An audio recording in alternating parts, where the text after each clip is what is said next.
Let's go, boys and girls. Another day, another comic strip needs to be drawn. I believe we're at strip 97 here, and for the past couple of days we've been drawing chunks of these comics on the live stream here, so welcome back to the players that have participated previously, and if you're new to the scene, welcome. Very simple. I'm just going to sit here bullshitting with you guys as I draw the latest page in my forthcoming Switchblade Shorties comic strip series. I'm going to serialize it on all of my social media, Instagrams, the Kayfabe Instagrams, or Substack, Facebook, Twitter, everywhere. But the trick was that in order to be consistent and to be reliable, I wanted to get 100 strips done before January 1st of 2024. That's a cinch at this point. I'm going to have that, so I want to have 120 at least now, and the goal at the moment is to have 110 strips by the time I leave for Japan, which is November 14th. And this is going to require just a change in how I've been allocating my time. I'm not going to be so precious or so dogmatic about 5 a.m. schedules any longer. Like today, it is 4:10 p.m. Eastern Standard Time, and I'm just now getting to the inking part of this. I will not rest until this page is done today. So I'm not going to lose sleep either. So Kayfabe is going to conform to my schedule. I don't know what that means in terms of Jimmy's contribution, what he's going to be able to do, the adjustments he's going to be able to make, but it's a necessary thing for this to go down, because we're trying something real here. We're trying something that is sort of unprecedented by putting together a very rigorous daily adventure comic strip, and I need my time to work for me, so that's going to be the deal.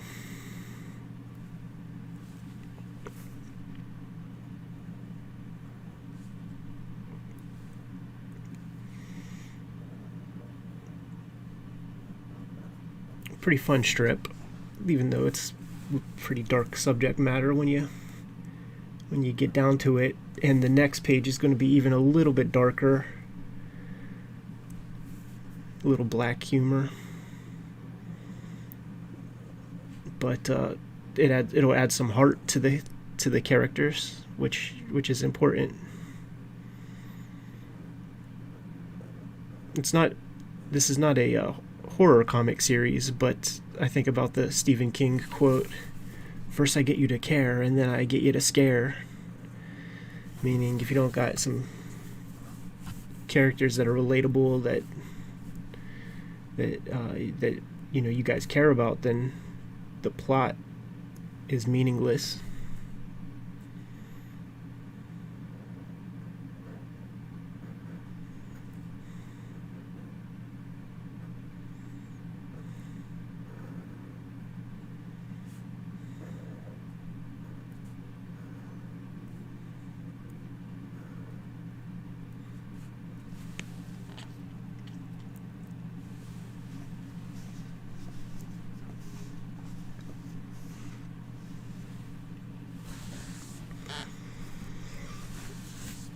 I don't really calculate my time spent on stuff. I do think that is a jobber mentality, to think in those terms. If you're putting something together for yourself, like you have to put in all effort, and it's mostly, and I'm not talking about you, just the people in the profession that I know. who think with that mindset, their work is typically lacking. So the real thought process here is adjust everything else and put 100% of the needed time in to make your vision as authentic as possible, as strong as possible, and try to cut out those unnecessary outside influences.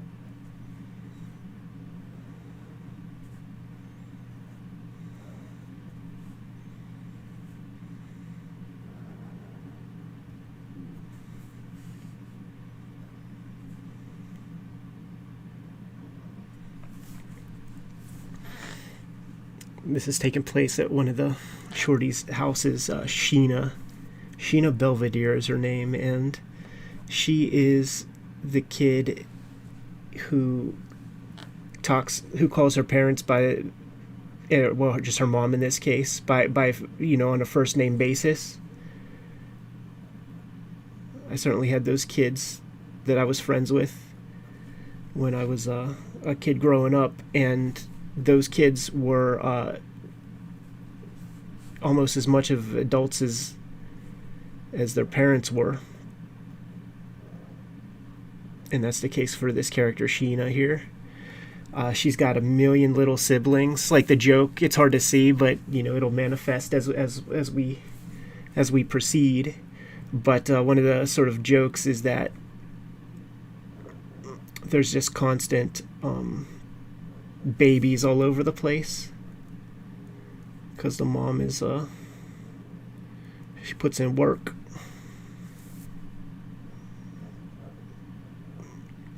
And Sheena doesn't go to school. She's often responsible for taking care of all the little siblings.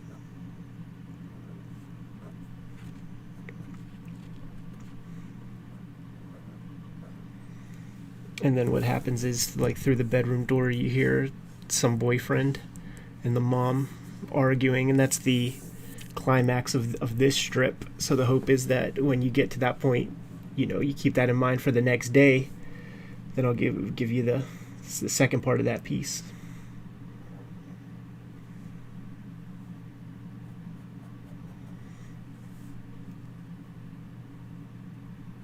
It's an interesting dance that you're doing with a daily strip, where you want to create a solid episode of something, but then every now and then you gotta certainly lead into the next sequence of events, and then all the way kind of build stuff.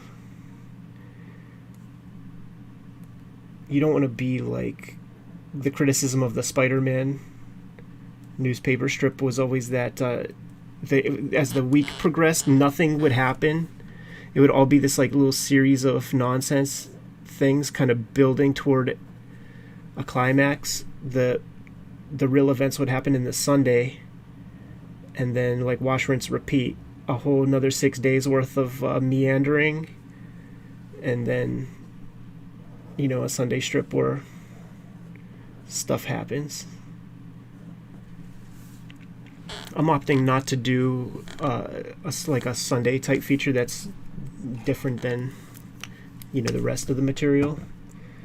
It's just going to be it's another page of comics with the same level of detail and rigor as anything else. I think with this back stuff I might just use the 0.5. And then what happens here is there's going to be an open panel, and Sheena is always like she's reading one of her siblings a book. In this one, Sheena's holding a little baby that has a binky while vacuuming. Another little sibling is given soda pop of a little dolly. We're going to see the silhouettes of 3 kids back here. One is holding a sword, one is holding scissors, one is just running. Well, there's another one right there. There's a kid hanging behind this dialogue bubble. There's a kid that's doing kind of Kilroy right here. So you just want to kind of create, the point is to create a little household of chaos.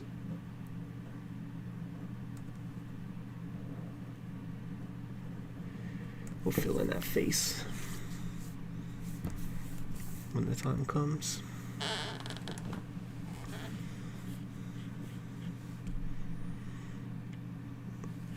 I think these characters might be a little small for the one, so I'm going to let that be for now.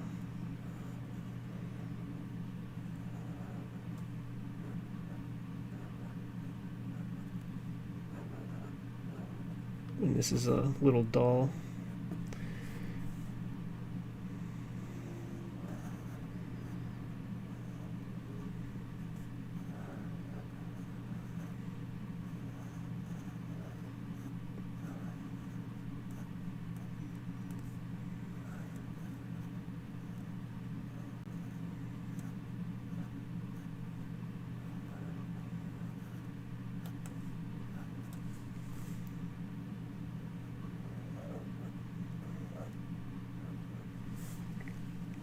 Some kind of clown or something.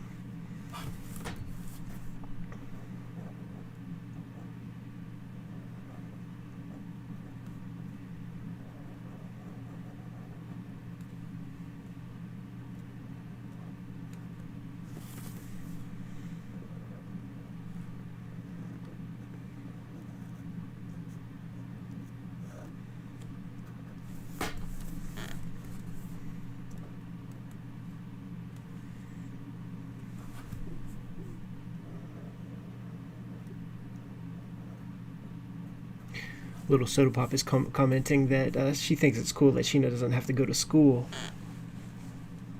But you'll discover that it's not all it's cracked up to be.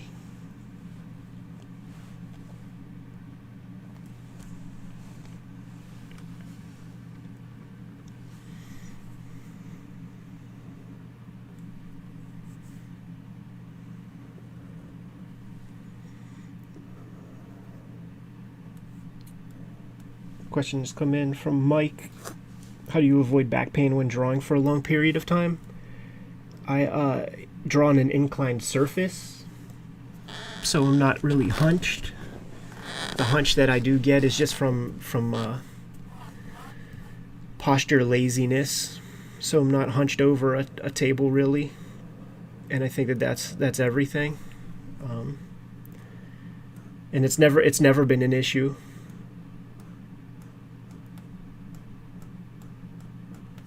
And I promise you, I draw way more than almost anybody you know. So that's probably has something to do with it, man. Just work on that inclined surface. It serves many functions.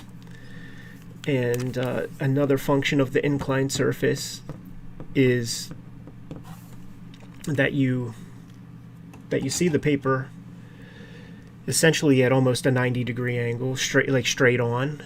So it prevents your faces from getting kind of skewed. There will be a slight skew that happens if I was drawing on a flat surface, kind of like looking away at the furthest part of the page and seeing it on, seeing it like this. Like you see how that's a skew. That is unhelpful to draw that way. I'm sorry if the paper's touching the microphone.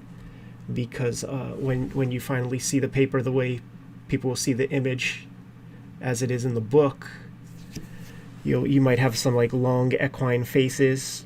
There are definitely times where I see the way people draw and I could tell that they drew on a flat surface just by looking at all of the characters' heads.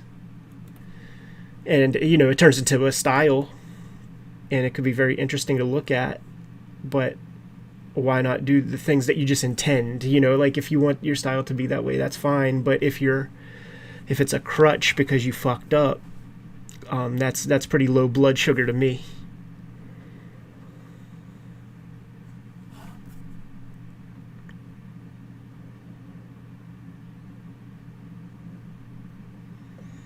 Little soda pop got those honking adult teeth in her little ass head. Being a little mindful of the time of year for this strip, which is November in this comic book world, because it's going to be a werewolf story, and we had a September werewolf, we had the Halloween werewolf situation, so now we're building toward the November version, and all that was just because I figured out that you get a full moon pretty much once a month. It makes me curious to rewatch some werewolf flicks and see how they handle the passage of time, all the werewolf incidents and stuff. Like, maybe, probably doesn't matter. And certainly in my comic, there's a lot of room for having fun, but I just decided to try to be a little bit legit with that.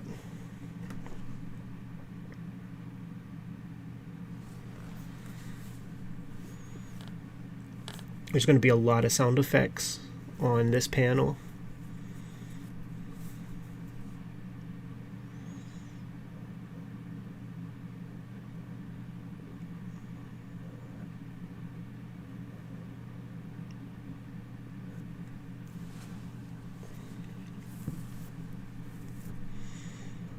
The character of Sheena is she's the grunge girl of the crew. So she'll be wearing a flannel shirt, oversized. Got a little Rob Zombie from White Zombie kind of shit going on with the goggles, tassel cap.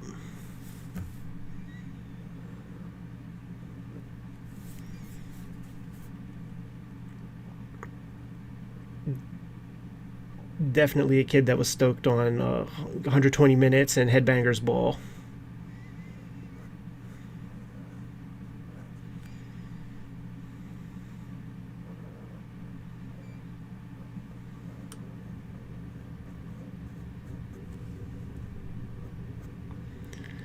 And she smokes constantly.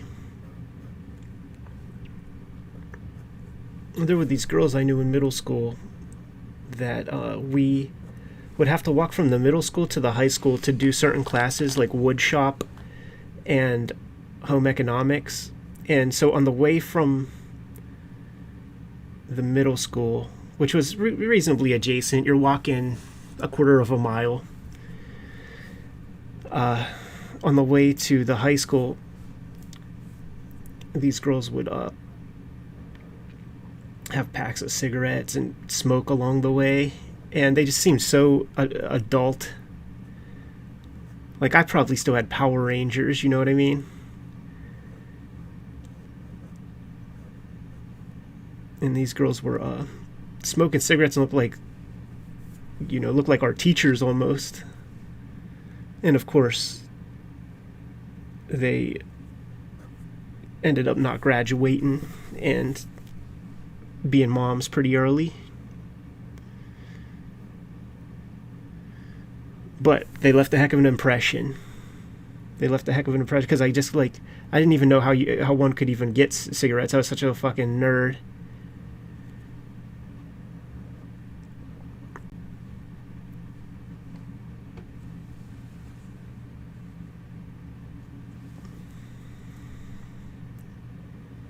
Headbangers Ball. Ricky Rackman, remember that dude?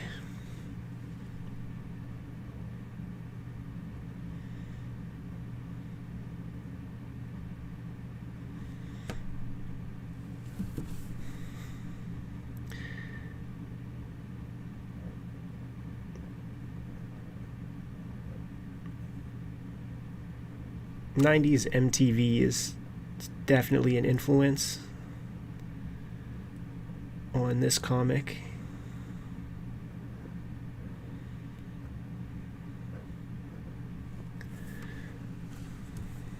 I was watching the Judd Puck era of Real World. I found a torrent of it.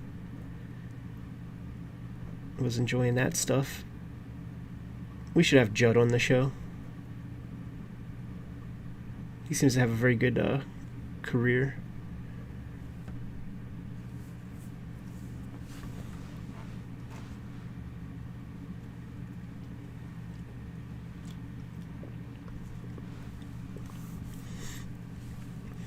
I used to have a couple good VHS tapes where I just recorded MTV all day and night on EP, I think, where you just let it degrades the quality, but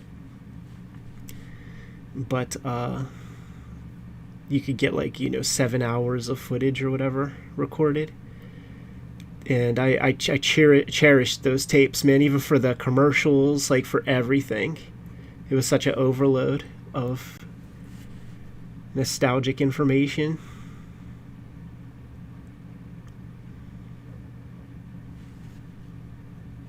But that was some stuff that I kept at my folks because I didn't carry a VCR with me when I was in my young 20s moving around and stuff. And then they just got rid of everything.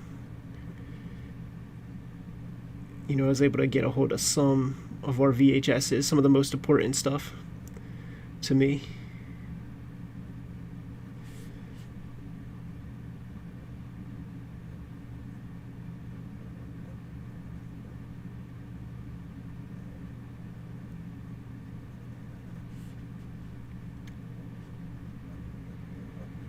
But none of my MTV tapes survived. And it would have been good stuff, man. It would have been like the Rock and Jock basketball games.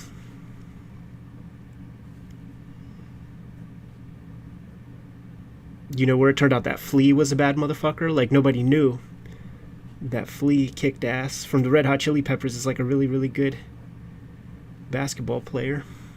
That was like when it was discovered, because it was almost unheard of that like a musician type dude could be like good at sports.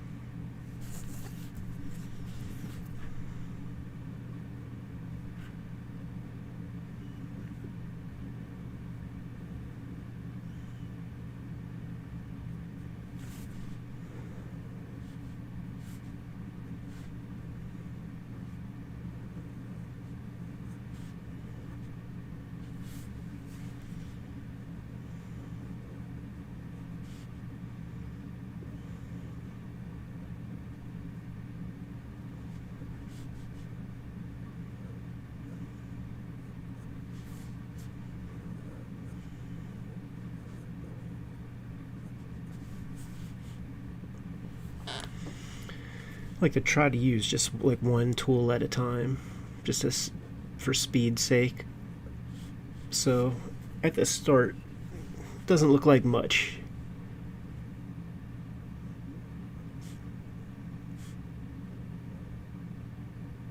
And over the course of the stream, it'll slowly turn into what it's supposed to be.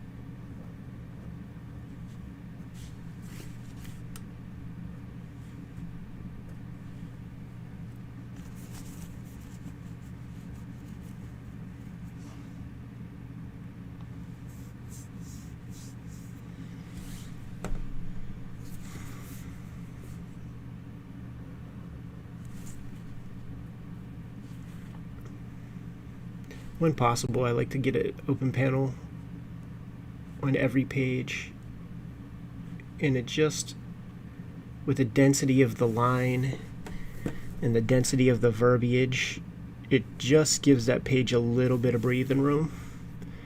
But even I don't give it all that much breathing room, so I congest it with a whole bunch of characters and stuff.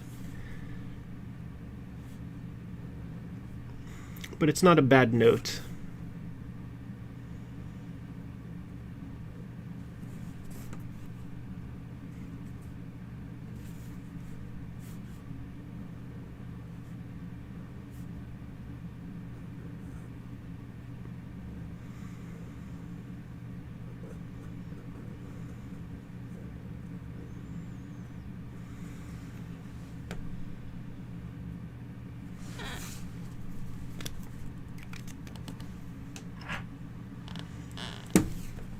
Flesh this kid out a little bit. It's a little bit muddy in my sketch.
Got a little vacuum cleaner.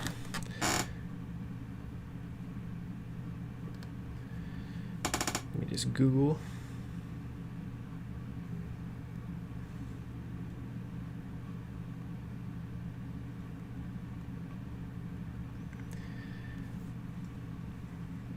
I might have to look for specifically like a 90s style, because I feel like none of them have those bags anymore.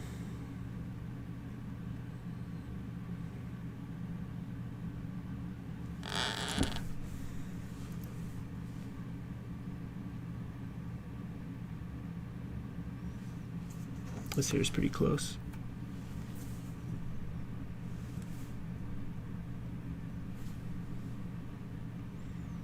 Man, can I get another side angle? Oh well.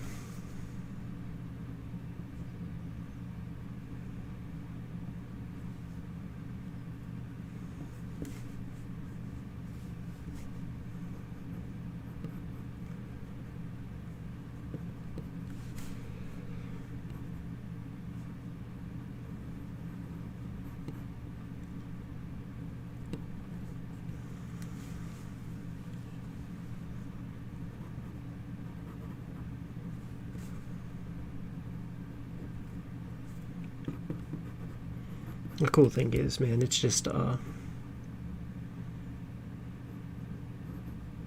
there's room to cartoon. So accuracy is not the premium here.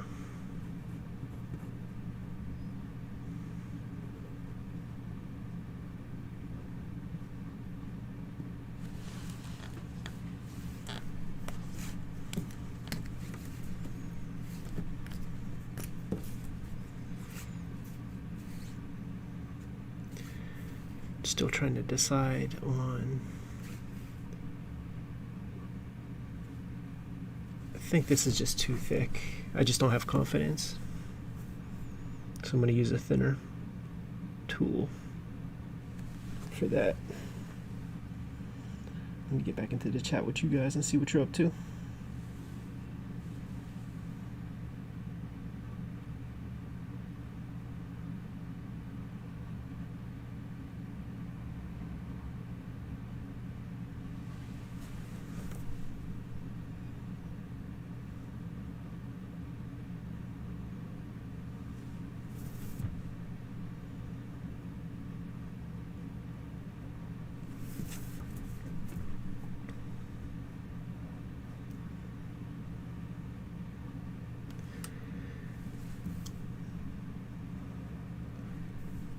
Sheena does not get rattled. She's kind of like Eeyore. Always even. Stoic. but very, very capable.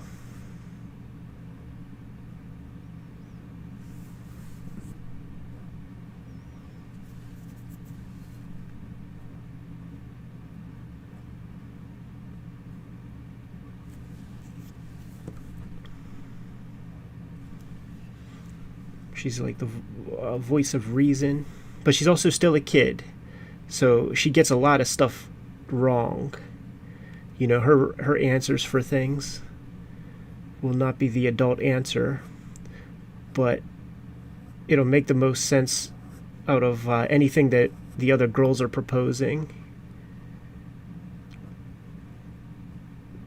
Kind of like maybe like kind of like Phoebe Cates in Fast Times at Ridgemont High, where she's kind of maybe even kayfabe in her adulthood a little bit.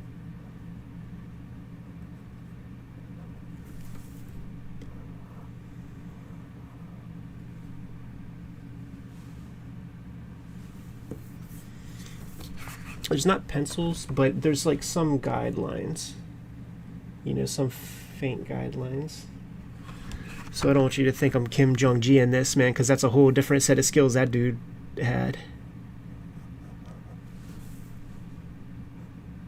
You know, that dude would go in with a blank piece of paper and make magic. Part of this for me is just that the effort to try to capture that energy that you hear us talking about it on the channel. It's brought up with other creators and stuff. I think that it was last brought up by Steve Rude, where the sketchbooks have this loose energy that just does not translate to the final boards. So my way to try to accomplish that is to just do so much of the drawing in pen directly.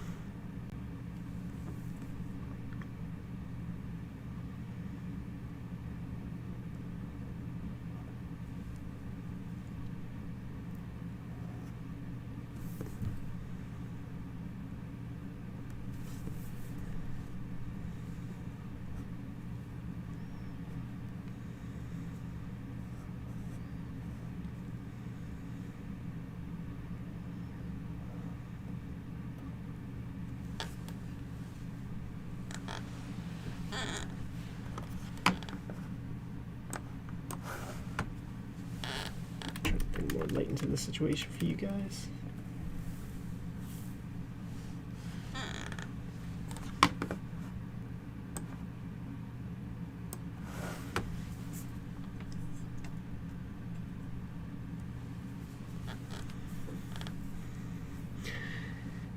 The camera is lying a little bit with kind of how dark some of the pieces are, because it's a very well lit work surface. It's the only way.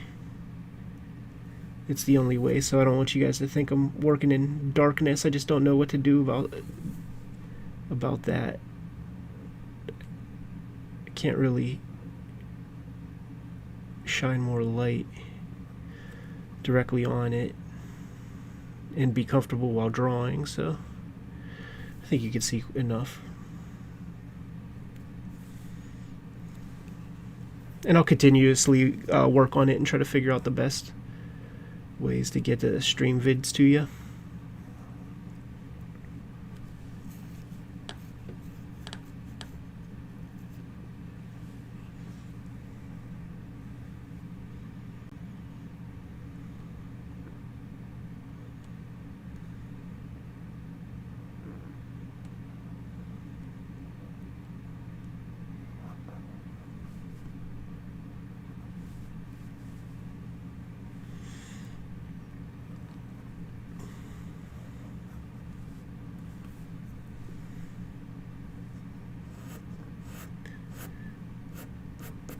Getting that fist ready to go.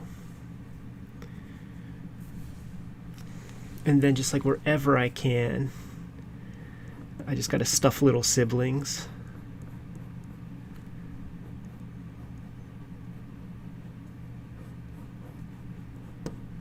And it doesn't even make sense. Like, this mother would have to be spitting out babies once a month or something for the amount of like the same sort of aged kids there are, but this is comics. We're having fun here.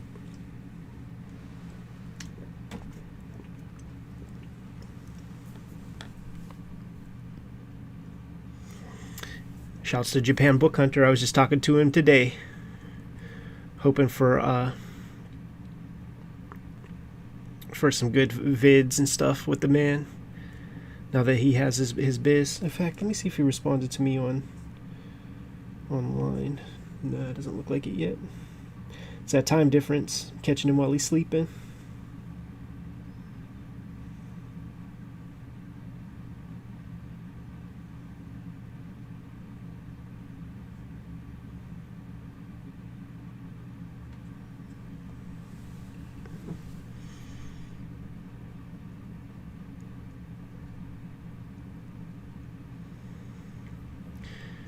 Make this little dude crying.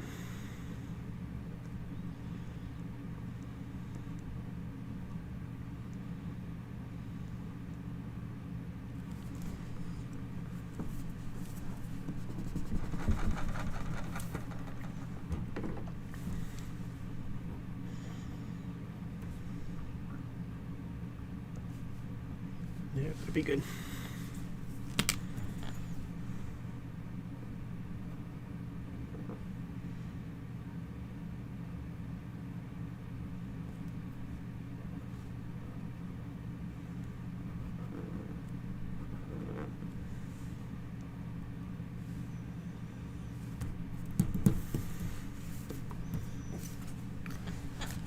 Let me just use a skinnier tool. Pause. Be done about it.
Yeah, I was gonna call these characters the Latchkey Kids. I did in that one comic that was in Red Room, but then I went to something a little more hyperbolic. But they are certainly Latchkey Kids, and I sort of am going to sell it as, like, you know, the last generation of kids that had to solve all the world's problems without any help from adults.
No, I was never too into the Boondocks. It was on in our local newspaper, but I never saw the show or anything.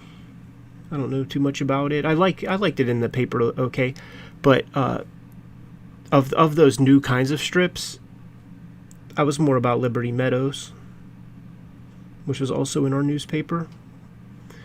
We had a good run. We had a good set of newspaper strips in the Pittsburgh Post-Gazette.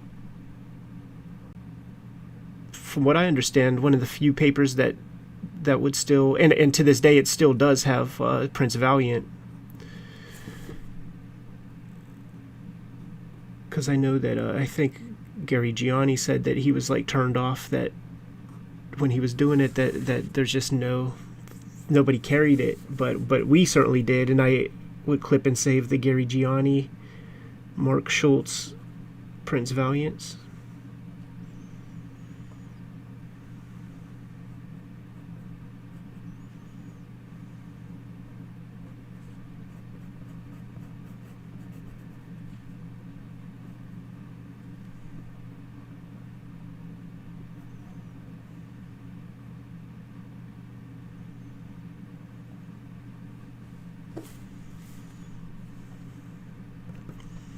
It's going to be a silhouette.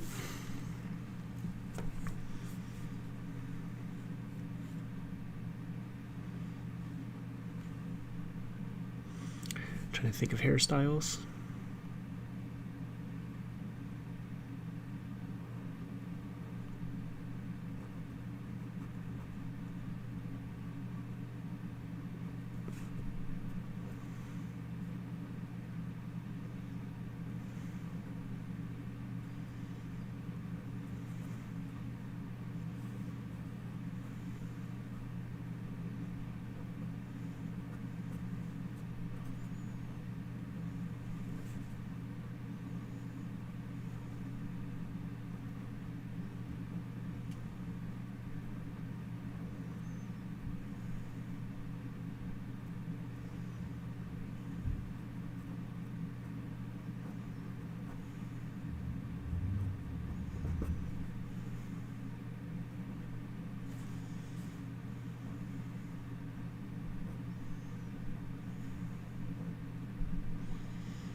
This is going to be a silhouette of a little shorty.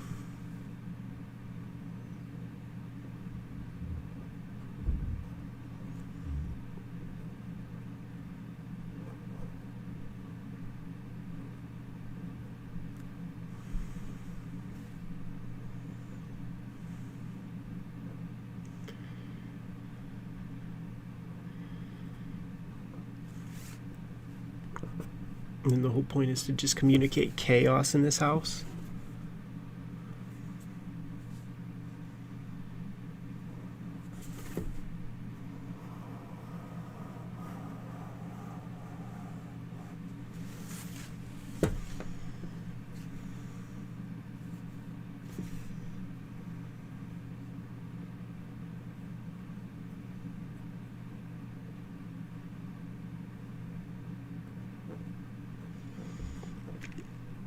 Because you would have those friends, man, that would have the loud house. Maybe your house was the loud house, where everybody kind of communicates loudly.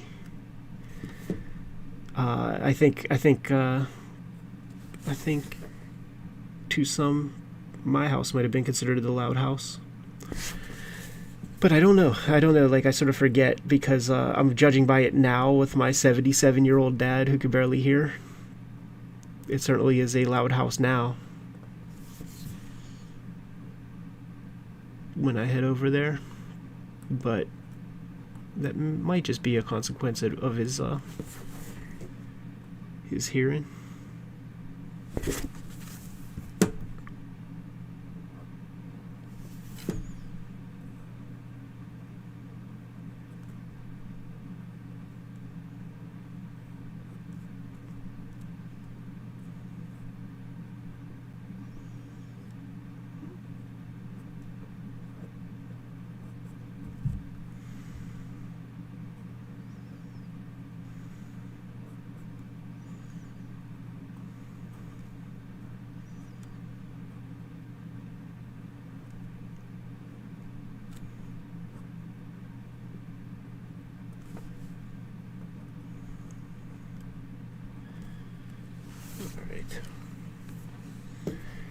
We're breezing right along. If I was able to ink these little shapes with, well, I guess what I have to do is, we're going to be sitting on some bunk beds, so I have to figure out where the ladder things are.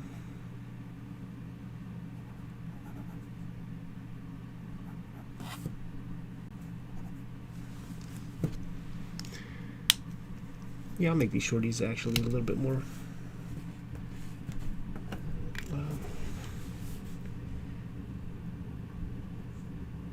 I don't want to get too cocky.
When you do stuff like even this character climbing, you have to keep in consideration the contrapposto of the body. So it's both sides of the body aren't doing the same thing at the same time. It's like, you know, when you're moving forward with your left leg when you're walking, it's your right hand that moves forward. That's a counterbalance. So you got to keep that kind of stuff in mind at all times. At all times when the character's in motion.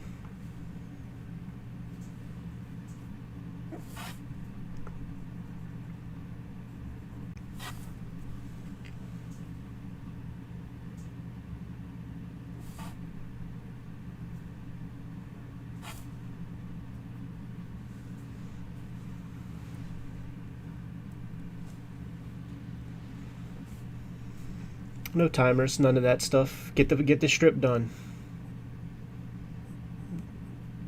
Get the strip done at the best quality you possibly can.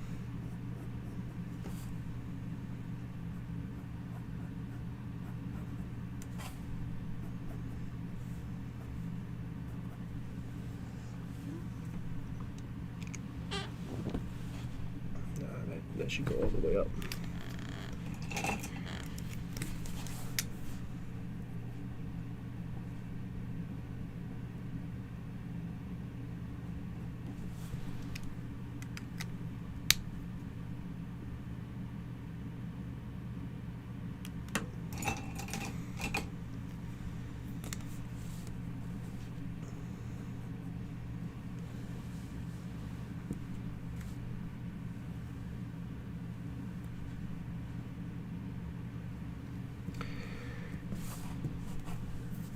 Those animations, man, like what I was doing with the strip to begin was I was going for a more clean line approach and letting a lot more stuff happen with Zipatone and getting values that way, but I wasn't thrilled with what I was able to do that way. So when I was just doing that, I was able to ink a strip and then do a second of animation per day. But I felt like I needed to do more on the strip, and that's just dominated the days. So like I really was trying to get an animated short done for like the release of the book, and I can do it. I really can, but I'm gonna have to not work on the strip. I'm gonna have to you know, take a month to just do that as its own thing, because you know, it's work, man. So I was kind of burning the candle a little too much.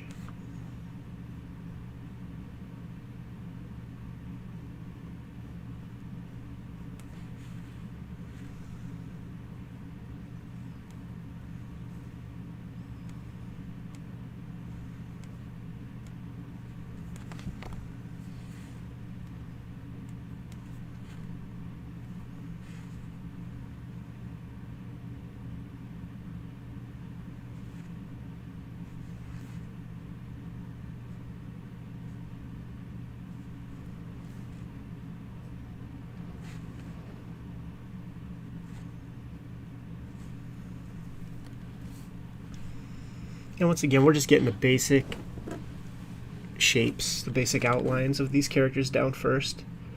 And then I just kind of like to sprinkle it all around the page to begin, and then I just bring it into more focus from left to right.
I'm actually going to even use a skinnier tool, 0.3, for Sheena's face.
and it's the 90s, so the pants and stuff cannot ever get too baggy.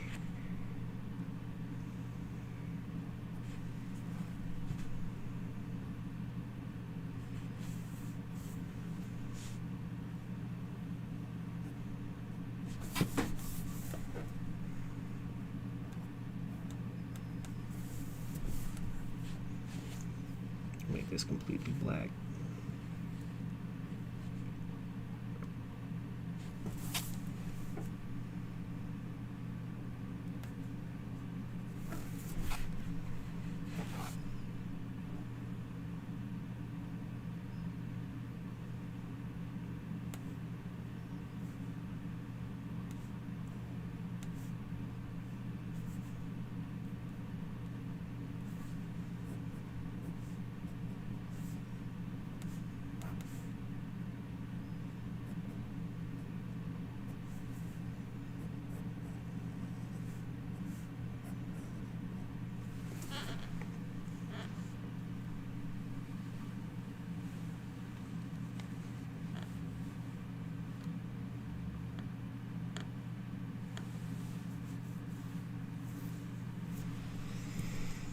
Alright. I guess now we could just go in and fucking do some shit. Let me get these silhouettes in there. Just because they look so dumb. It's just outlines. And it'll make you guys kind of understand more of what I'm trying to do.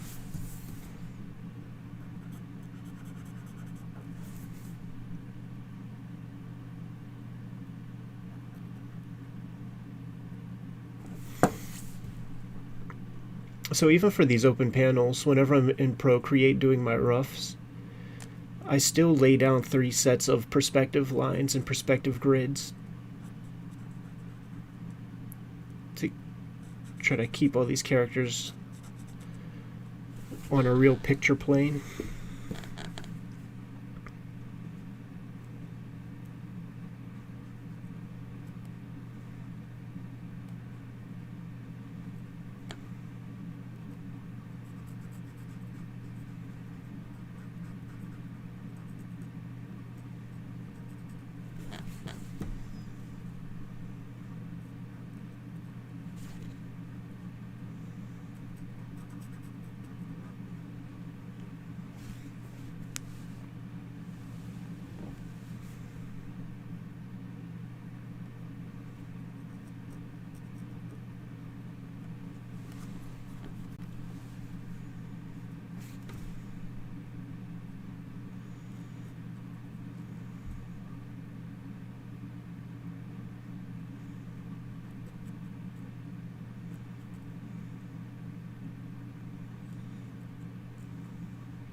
I'm imagining that maybe a hat flew off of this kid here.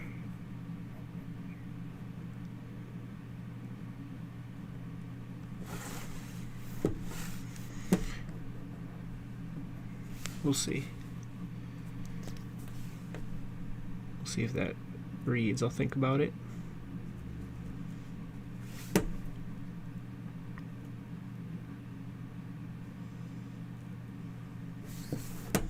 Suppose in a worst case scenario, I could just white it out also.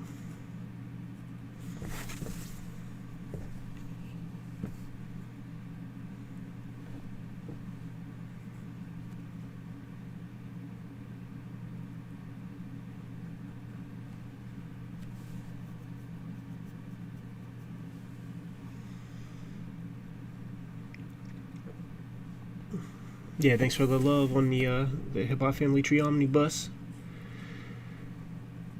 I think as a consequence of other bookstores trying to undersell Amazon, it triggered a big deal, a steep discount on Amazon that sort of new people are very excited about, and the earlier adopters less so. But I think the pre-order people get the exact discount that they have going on. You could get reimbursed for it or something. I don't know how that works. It's Amazon's deal.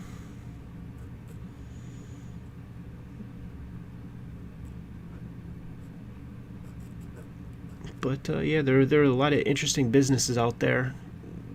I got a lot of DMs today about various companies that were offering the Hip Hop Family Tree Omnibus for extra cheap.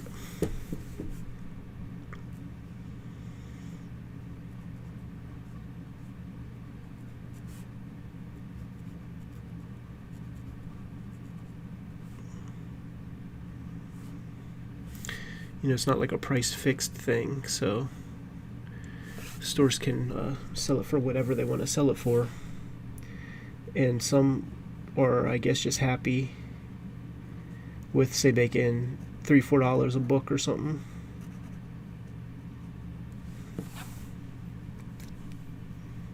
Or, maybe like $10 a book or something.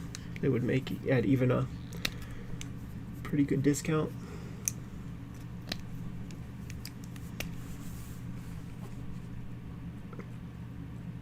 Right now, just kind of deciding where some bigger black areas will go.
Alright, let's start finishing some drawings. Because this up here might be a little wet, I'm just going to mess around down here for a while.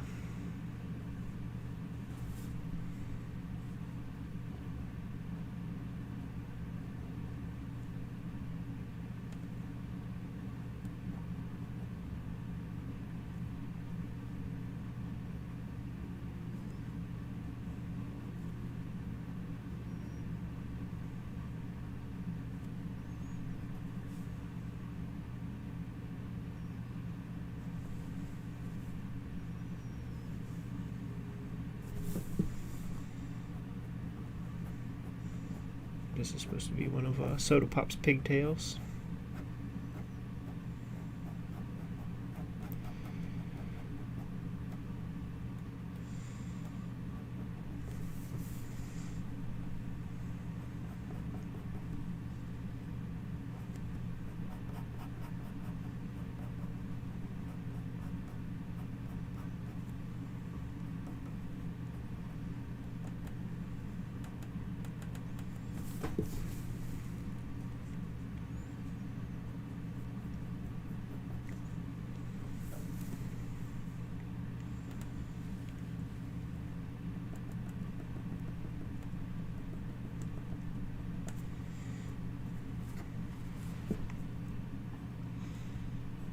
I don't know about you guys, but I always liked watching people draw. There were some shows on cable as a kid. There was like this one old man. You guys remember what this show was? It would have been on maybe like the Learning Channel, where a guy, he basically drew coloring book worthy images, but he didn't pencil, and they were always so tight and perfect for what it was, and then he would color this stuff. I even liked that. I thought that was pretty fun.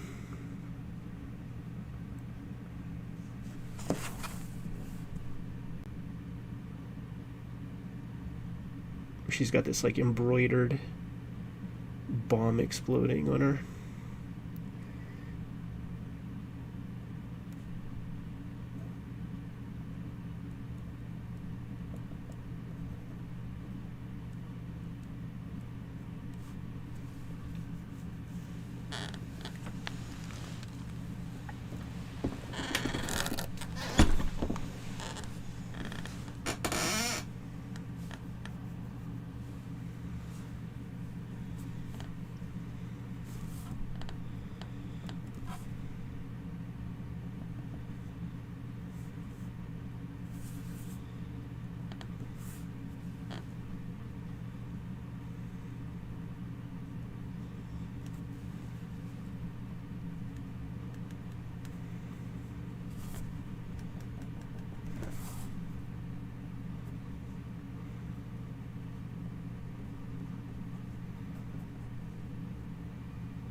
James, thanks so much for scooping it up, dude.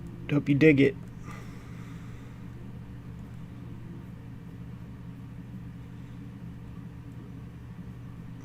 Thanks so much for your support all these years, too, man.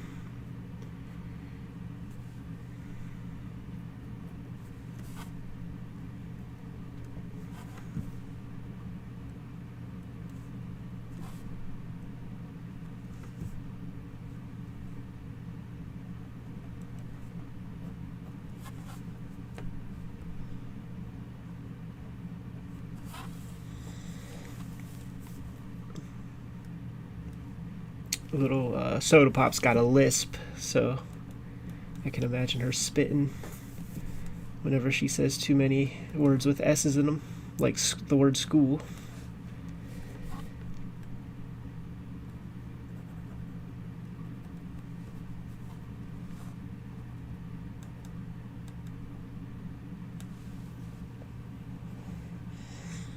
Hey Tim, welcome to the room. Yes, the paper I'm using is just a straight up tablets that the mouse guard guy did for Strathmore, Bristol. Just 11 by 17. As far as Switchblade Shorties goes, man, I'm at tablet number 5 right now. Got more than 4 tablets worth of original art complete. You know, at 24 pages per tab. There were some people in the chat that were like hung up on metrics earlier, and that's a metric that I do pay attention to. I don't care about how long it takes to make a strip, because it's like it takes how long it takes, but that's a number that doesn't lie. And I just bought, I don't know, 13 tablets full, probably like a 2-year supply, because I found them real cheap on Michaels.com. Real cheap, but you got to buy 12. So maybe I bought 24. Yeah, maybe I bought 24 tabs, man. I don't know. I got plenty.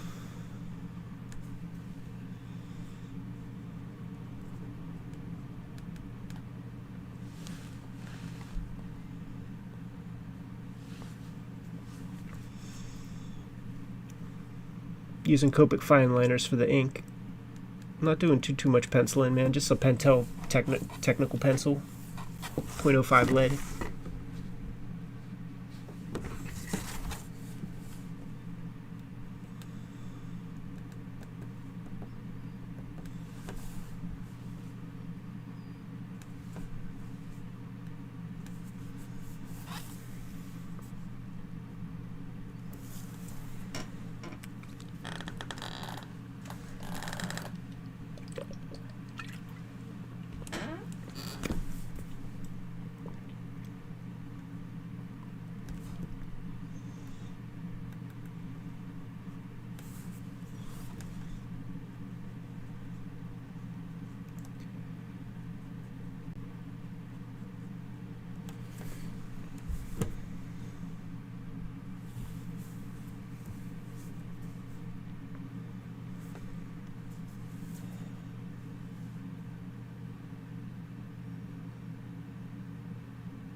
Tim, by tablets, I'm talking about just 24-page pads of Bristol.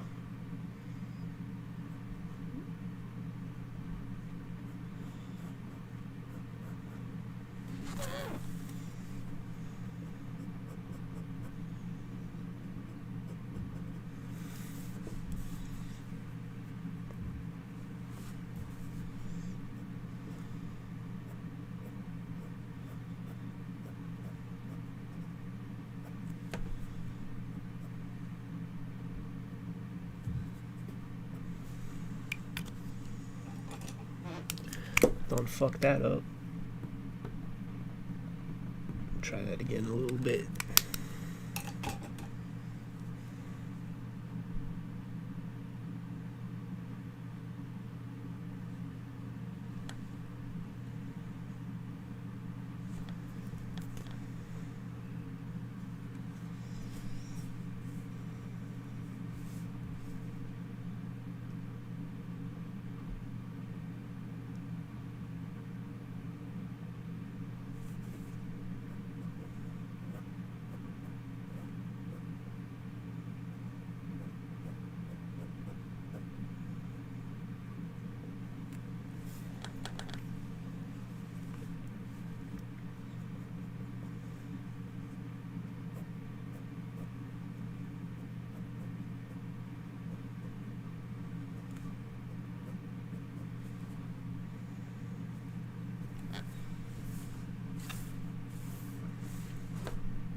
For me, this is like the fun part of the process, where the drawing really starts to take its real shape.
Use a smaller pen now for the flannel.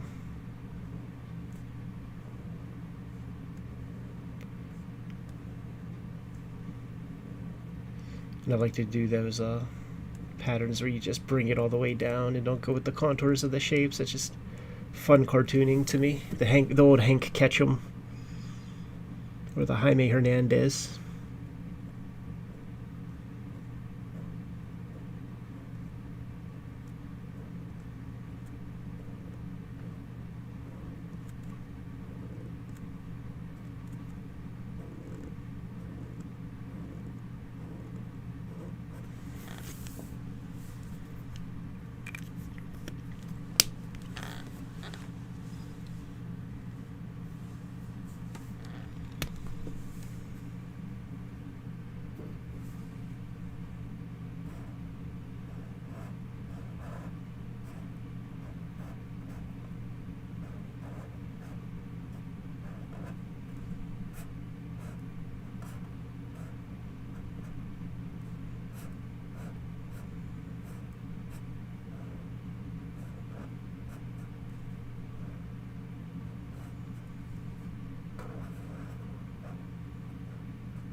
Think of like a good phrase.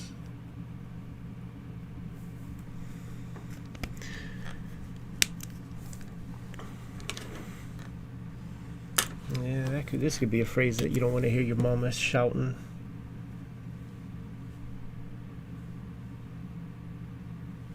Where should I put it? Let me think.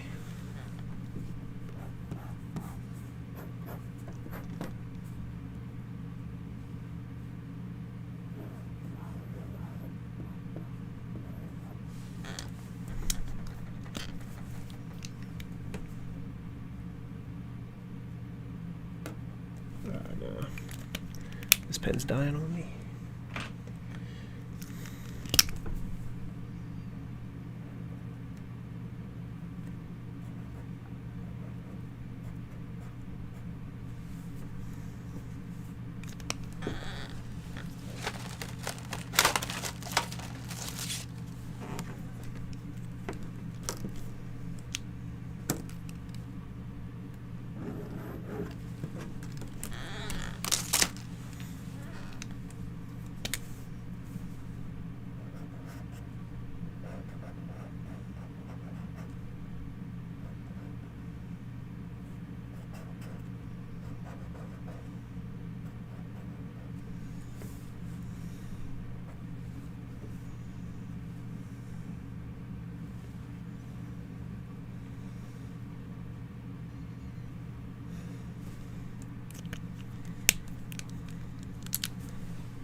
pretty much that panel.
It's going to be like 7 daily strips. It's not going to be a color Sunday.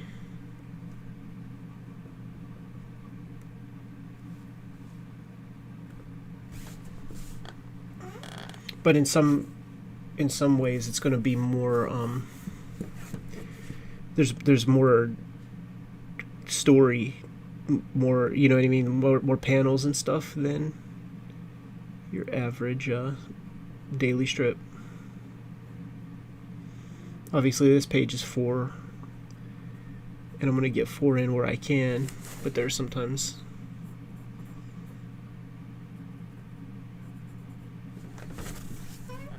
more than that. And also with the cast of characters, man, sometimes I'm drawing, I mean, look, like, you know, 1, 2, 3, 4, 5, 6, 7, 8, 9, 10 characters in one panel. Yeah, granted, some of them are silhouette, but still, you gotta draw them. A lot of pencil mileage is what I'm saying. A lot of pencil mileage. This ain't drabble.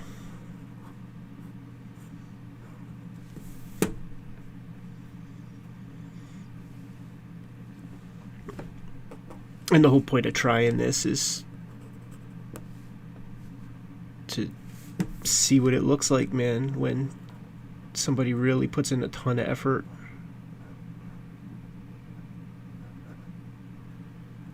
On a daily strip. Yeah, it's not in the newspaper, but who the fuck reads newspapers anymore? Certainly not the audience of a Latchkey Kids comic.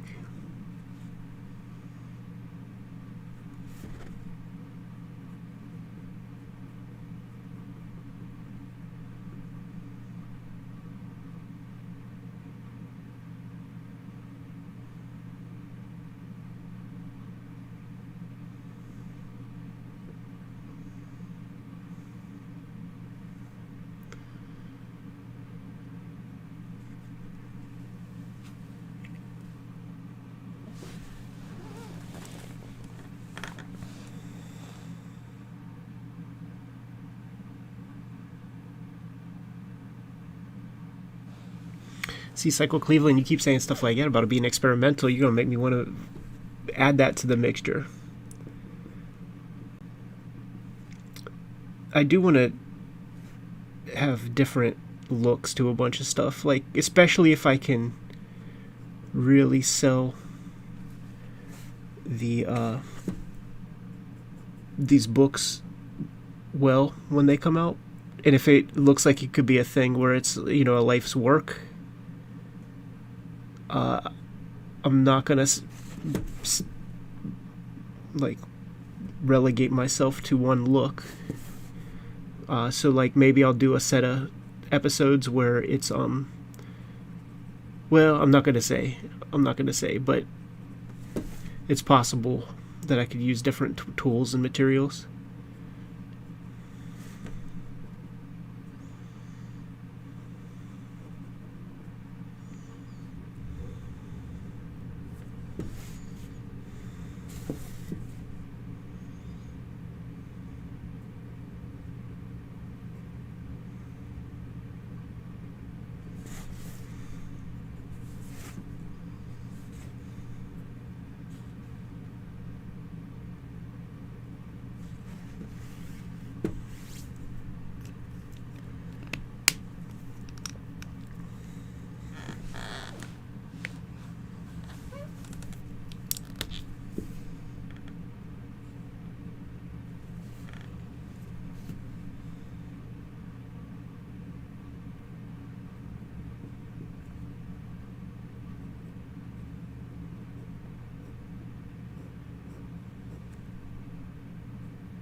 You know what I do? I do have that Dave Gibbons story, so that's possible.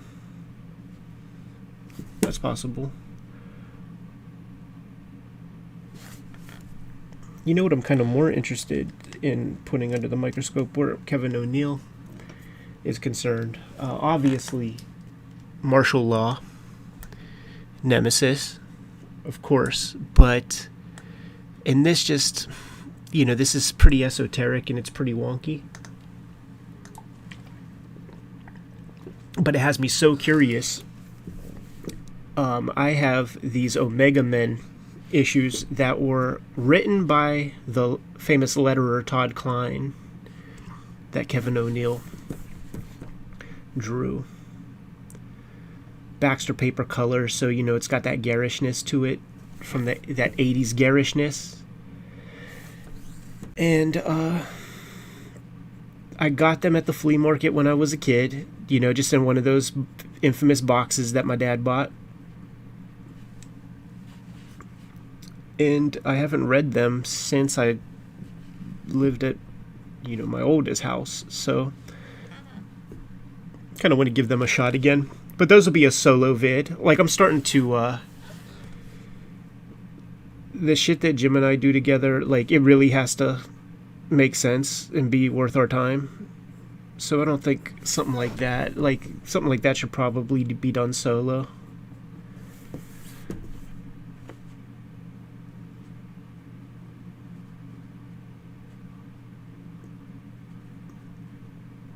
Just because we should do the stuff that will have real movement together.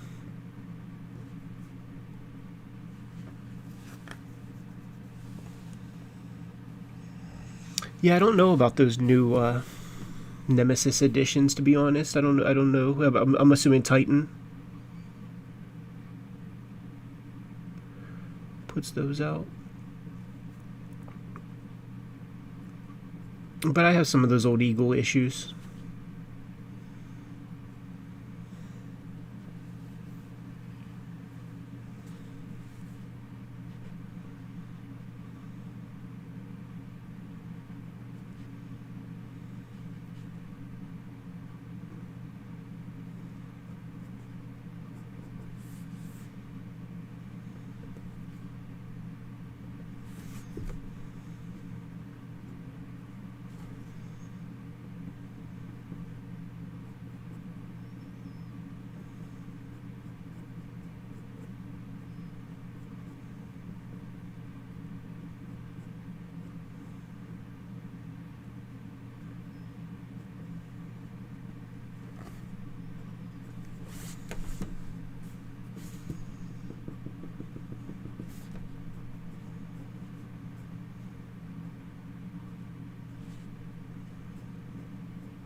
We are breezing right along here, ladies and gentlemen. Or should I say gentlemen and gentlemen, probably.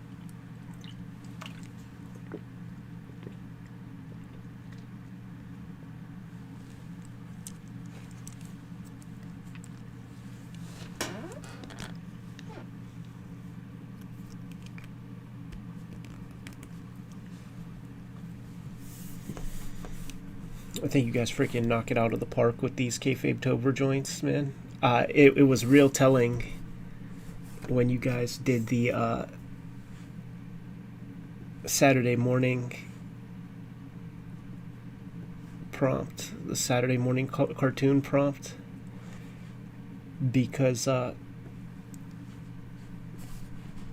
you guys are older than me.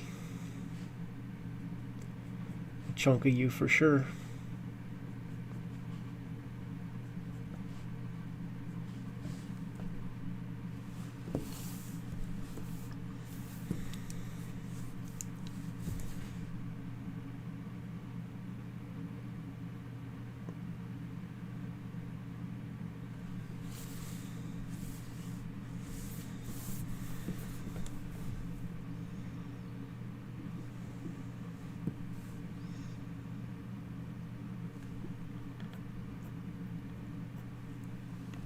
I mean, it's pretty wild, the level of talent that's out there.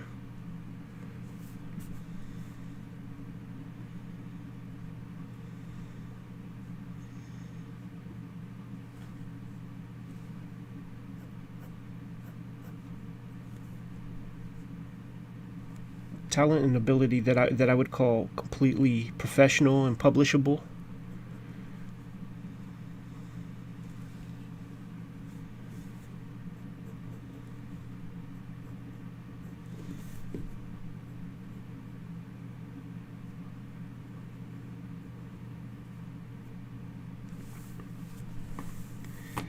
And seeing it definitely makes me want to continue to work hard, because I'm like, man, you guys are freaking sick. Could easily be players in the game.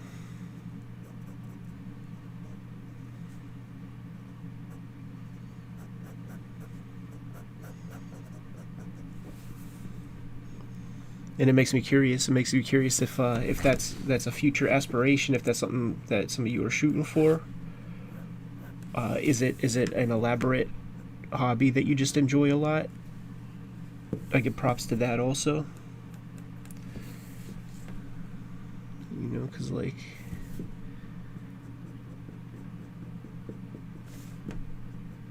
not everybody needs to have those aspirations to be deep in the game and all that.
Would Charles Burns' free shit be considered his sketchbooks, or are there other stuff that I may not know about? For instance, I posted on the Kayfabe Instagram how Fanta's going to be doing something called comics or something like that, comics, and people kept mentioning something called Caprice. Comics, Kommix, and people were mentioning something called Caprice, and I mean, I have no idea what that is.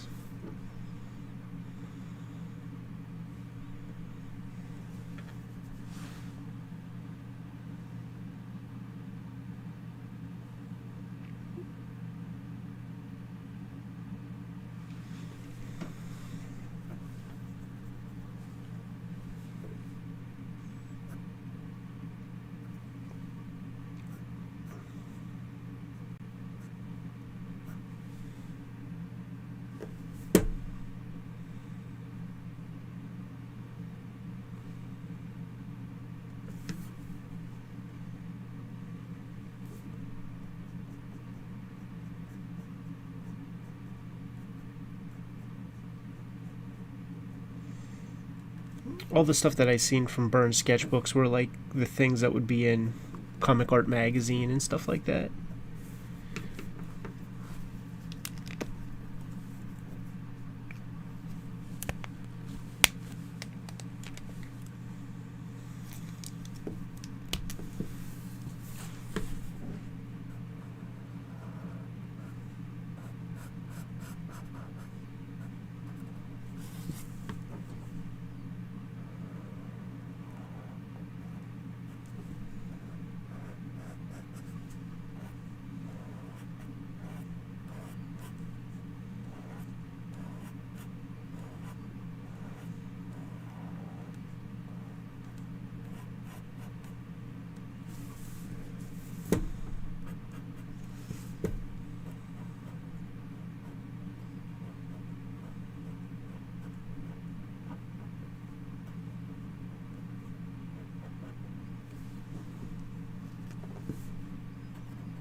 Too thick.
I imagine that all of Sheena's siblings are like the kids with the Kool-Aid smile.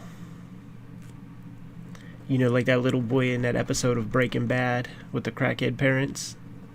It's kind of dirty.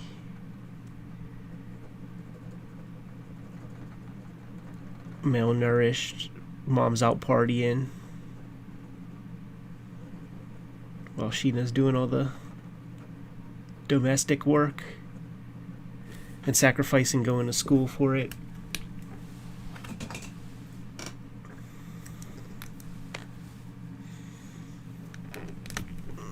As growing up, I certainly knew those kids that had to just just grow up real fast.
We are humming right along.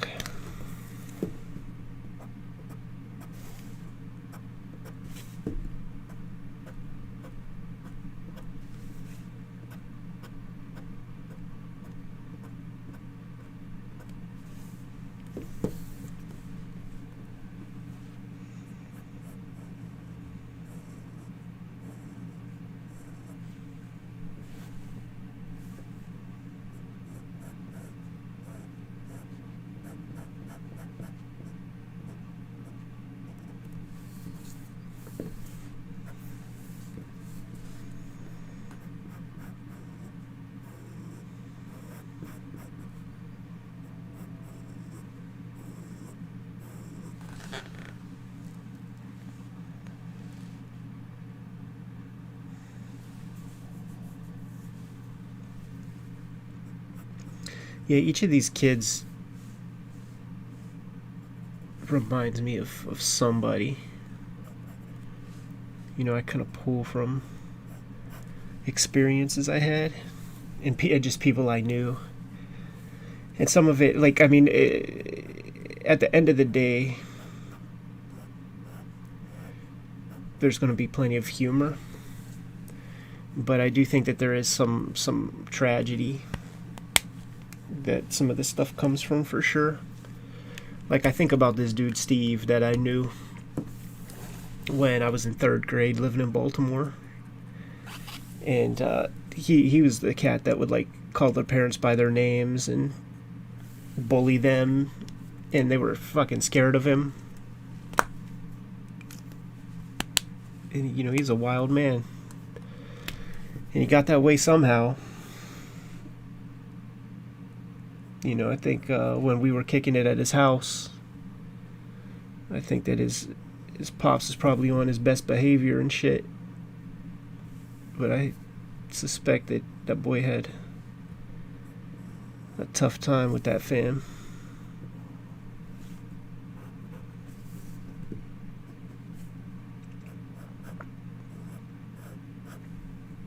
That year I was in Baltimore was such an important, formative experience where my comics career is concerned, believe it or not, 3rd grade.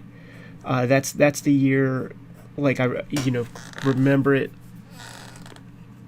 like the back of my hand, man. It's Extinction Agenda era. It's New Mutants 98 era. It's Walt Simonson and Art Adams doing that Fantastic Four run. It's Marvel Universe Series 2 cards. Like, all that shit happened right there in Baltimore. And I was very, very, very serious about becoming a cartoonist. That's when the Levi's commercial was out with Rob. And that just blew my freaking mind. That commercial ran for a while, though, because I remember it playing when I came back to Pittsburgh.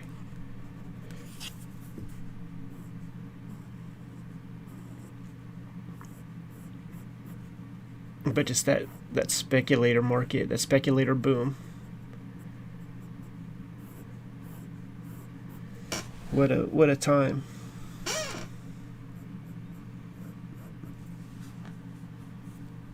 You know, it was that early where I'm like, yeah, I'm gonna be making comics when I grow up.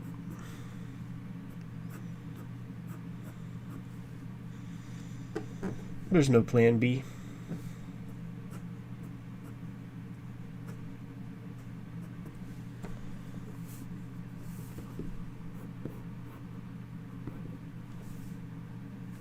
And I gotta freaking thank you guys for supporting the comics that I do make.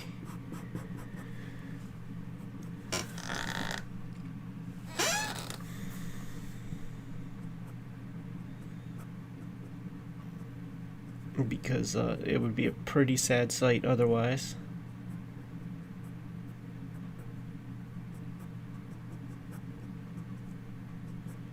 Because I would still be doing the exact same thing I'm doing right now. Except I might have, I don't know, scurvy.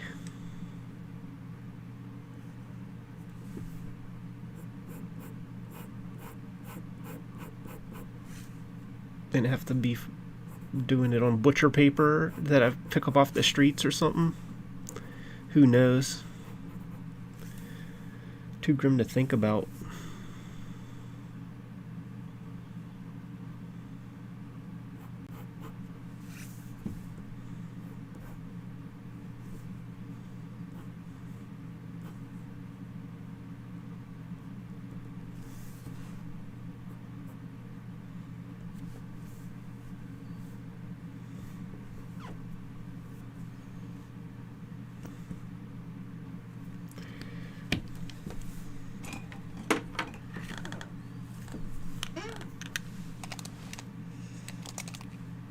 See if I can liven this up a little bit.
All right.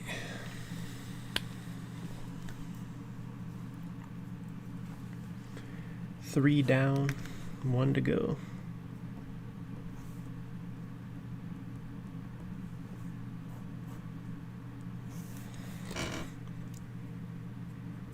Title of this video, as you can see, reasonably appropriate. You take your time, you have some patience. Put one foot in front of the other. Try to clear out as many distractions as possible. You make your page. You eat well. Try to get some movement in. I have a treadmill underneath this desk. It's a standing desk. So before I get started, I pretend like I'm walking to work. You know, I'll do at least a half hour on the treadmill in the morning. And then I pretend that I'm walking home. And that's when it's a little too cold or rainy out, because like I'll get a proper walk outside, get some fresh air, you know, when it's time to wrap up. But if it's not, if it's too rainy or unpleasant out there, I will just hit the treadmill again, and it'll be like, okay, man, I gotta walk home from work now.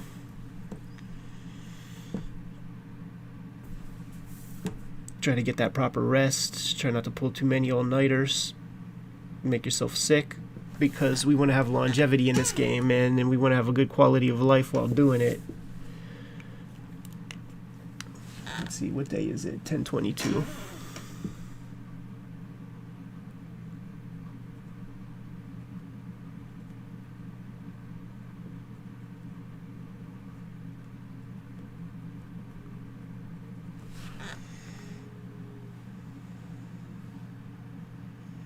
Let me just make sure that this is strip 97.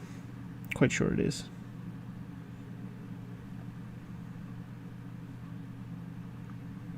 Yeah, strip 97.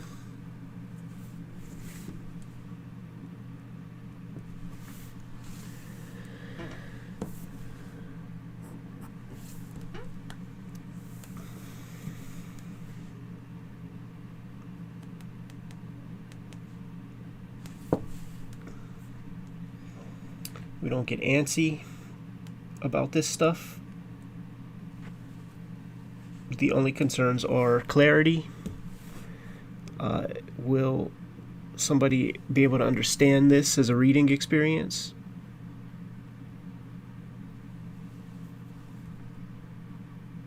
If not, you know, if you're being honest with yourself and that's not the case, then you gotta fix it.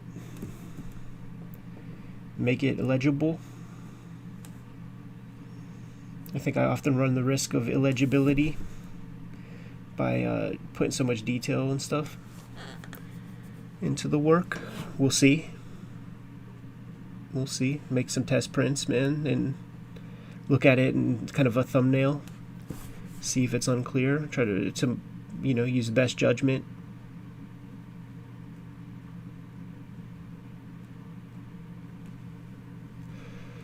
I don't really have too many people to show this stuff to that'll give clear feedback.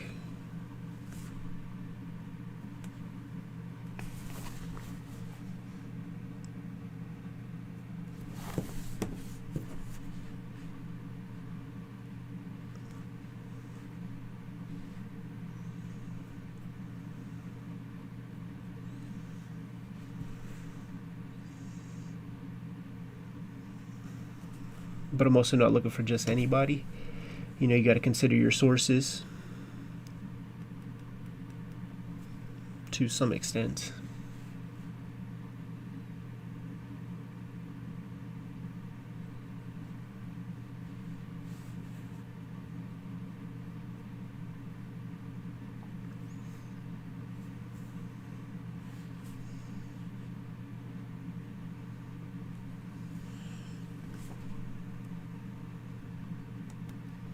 Obviously, there's a public at large that this needs to be readable to, but that public at large doesn't know how to diagnose the potential issues. They just know if it works or not, and then that's where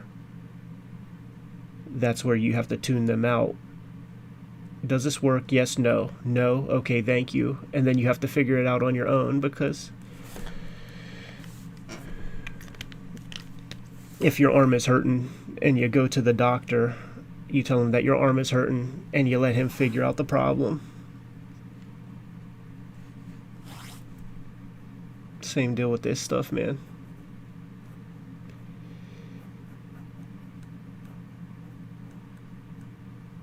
And I know that in this social media world, a lot of experts show up in the comment section, but have a little bit of a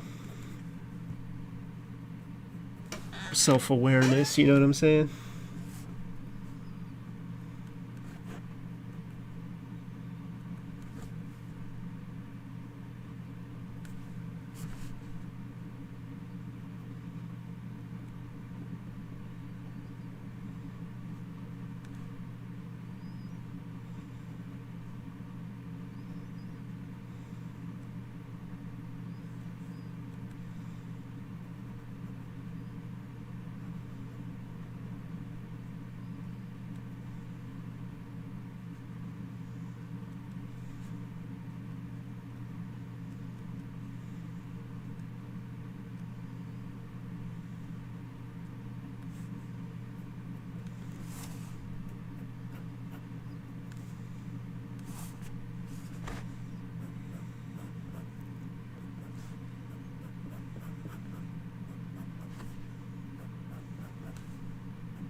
Yeah, eating sounds like a plan. I think I might get a little bite in a minute, refuel a touch. But I might actually finish this strip up, and depending on the time, I might do a special stream that will also be an ink stream, but it'll be a little off kilter, a little less of something you wouldn't expect. We'll see. It will happen, but it might have to happen on a day where I get done a little bit earlier.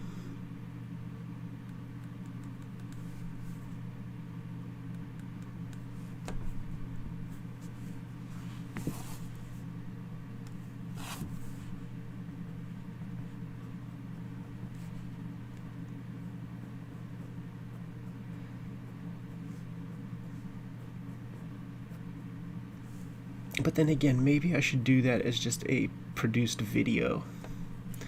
Yeah, I think I might have just lied to you. I think it might be a better thing for me to make a proper video of rather than a stream. I think it'll get lost as a stream. But I got something cool.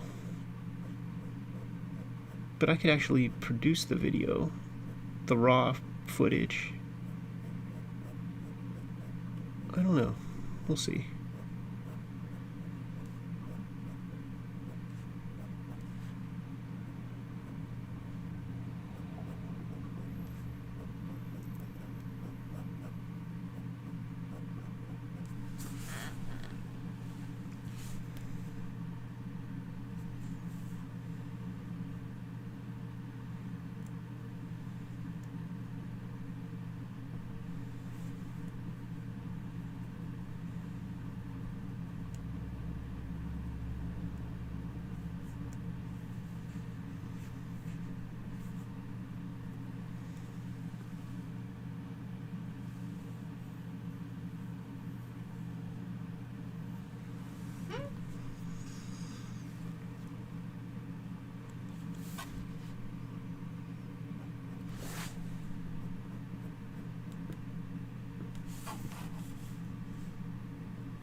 some more patterns and textures into the piece.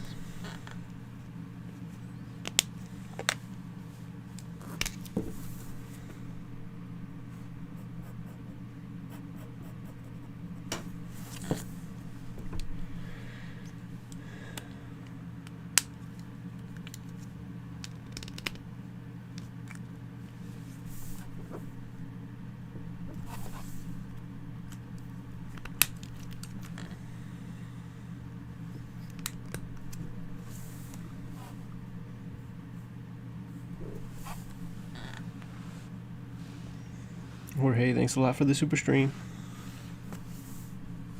Or the super chat, whatever they call that shit. I think what's left with this piece, man, is like, we'll give it like a tapered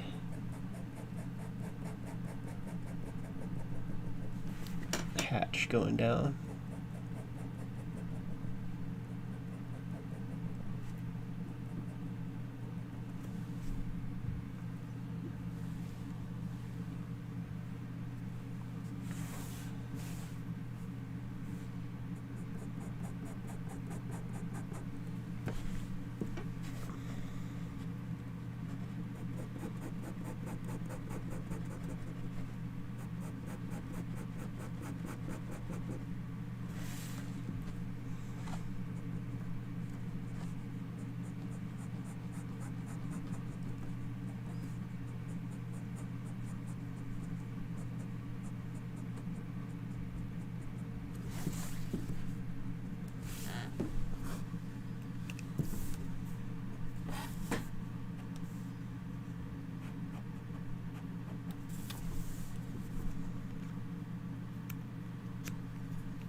And that might be that.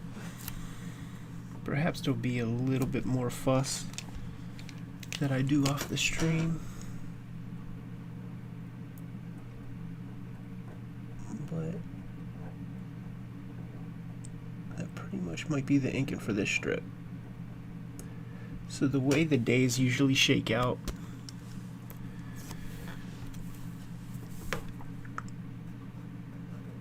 in the mornings I write a fresh strip, I rough out a fresh strip. So there's one ready to go. I know what's going to be inked tomorrow. So I'll write out a fresh, rough out a fresh, and then do the inking on the previous days. So this is the page that I wrote, roughed, and lettered yesterday. A little bit of lettering left to go on yesterday's. So that's what I'll do after I get off this stream.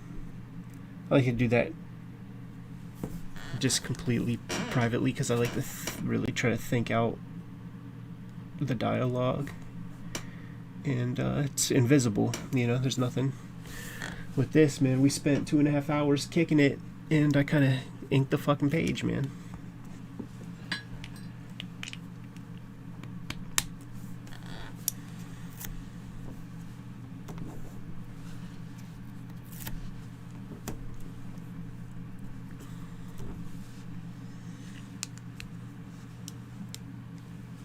And there it is, not too shabby, if I do say so myself, all in a day's work. And we'll probably be here tomorrow doing strip 98. Hope you guys come through and check that one out. There's gonna be an action sequence to that. There's gonna be some electricity involved, and I drew this really contorted human figure, like the most contorted guy I ever drew, to kind of make that work. So we'll see if I could stick the landing in the inking with that one.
Since I'm not using zipatones and stuff, I'm just looking for little opportunities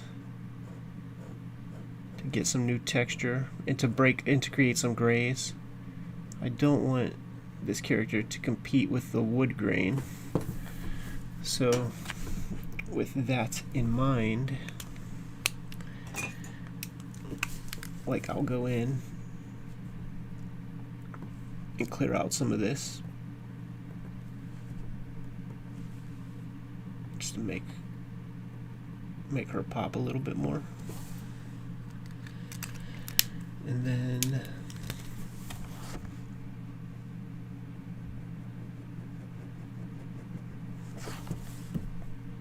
set the shadow on that a little bit more.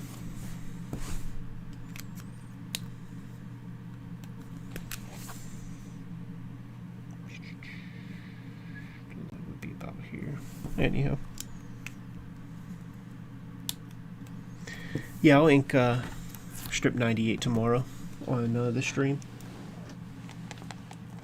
There's not any real spoiler stuff on that. So, thank you guys for kicking it. Once again, let me put you with the link to the Hip Hop Family Tree Omnibus. Scoop that stuff off of Amazon right this second.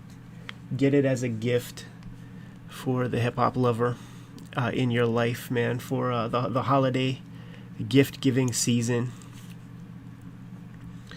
It keeps the channel possible. You know, we gotta sell our books and to make it viable for us to keep this channel going. Definitely appreciate everybody who has scooped it up so far.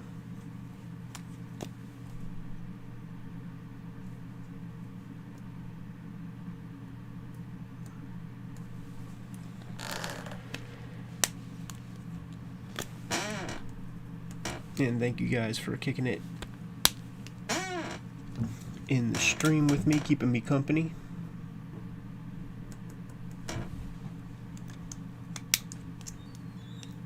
As I draw this goofy stuff. So, cheers. Take care, everybody.